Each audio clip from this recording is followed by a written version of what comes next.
হতে চান দিলীপ পত্নী। সূত্রের খবর, কলকাতা ও লাগোয়া জেলাগুলির 3টি আসনের মধ্যে থেকে প্রার্থী হতেছে। ইতিমধ্যেই বায়োডাটা জমা দিয়েছেন রিঙ্কু মজুমদার।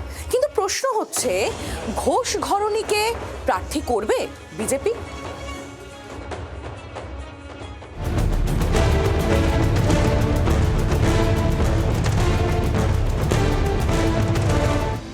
দীর্ঘদিন ধরে বিজেপি মহিলা মোর্চার সদস্য, রাজারহাট নিউটাউন এলাকায় দলের মিটিং মিছিলে চেনা মুখ ছিলেন রিঙ্কু মজুমদার। দিলীপ ঘোষের সঙ্গে বিয়ের পর তার পরিচিতি বেড়েছে। আগামী দিনে কি নতুন কোনো ভূমিকায় দেখা যাবে রিঙ্কুকে? দলের কাছে কিন্তু মনের কথা জানিয়ে দিয়েছেন দিলীপ ঘরণী। সূত্র মারফত জানা গিয়েছে, আগামী বিধানসভা ভোটে বিজেপির প্রার্থী হতে চান রিঙ্কু। কলকাতা ও লাগোয়া জেলাগুলির 3টি আসনের মধ্যে যে কোনো একটি থেকে ভোটে লড়তে চান। ইতিমধ্যেই বিজেপি পার্টি অফিসে রাখা ড্রপ বক্সে বায়োডাটা ফেলেছেন রিঙ্কু। স্ত্রীর প্রার্থী হওয়ার ইচ্ছে প্রকাশে আপত্তির কিছু দেখছেন না দিলীপ।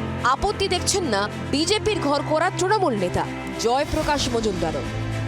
আমার স্ত্রী, তিনি পার্টির একজন কার্যকর্তা, আমার চেয়ে পুরনো। আমি এমএলএ এমপি হয়ে গেলাম, ওনার একবার হওয়ার ইচ্ছা আছে।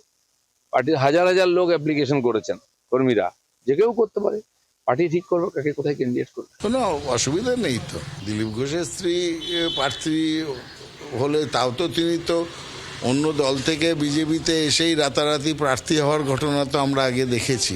আমি যখন ছিলাম তখন এইটুকুনি বুঝতে পেরেছিলাম যে বিজেপির নিজেদের মধ্যে থেকে প্রার্থী করার খুব অভাবের কারণ হচ্ছে প্রচণ্ড ঝগড়াঝগড়ি।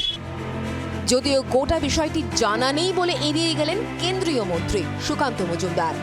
বিধানসভা নির্বাচনের আগে দিলীপ ঘোষের স্ত্রী রিঙ্কু মজুমদার 3 জায়গায় প্রার্থী হবেন বলে আমার জানা। দিলীপ নিজেও বিধানসভায় প্রার্থী হওয়ার দাবিদার। বেশ কয়েকবার নিজের পুরনো আসন খড়গপুর থেকে দাঁড়ানোর ইচ্ছে প্রকাশ করেছেন। এই পরিস্থিতিতে প্রশ্ন উঠছে, বিজেপি কি একই পরিবার থেকে দুজনকে টিকিট দেবে? পদ্ম শিবির সূত্রে বলা হচ্ছে, এই সম্ভাবনা কার্যত নেই। কিন্তু শেষমেশ রিঙ্কুর ভাগ্যে শিকে ছিড়বে কিনা উত্তর দেবে সময়। ক্যামেরায় জয়ন্তের সঙ্গে অয়নের রিপোর্ট, জি 24 ঘন্টা। বাংলার আওয়াজ, বাঙালির আবেগ, জি 24 ঘন্টা।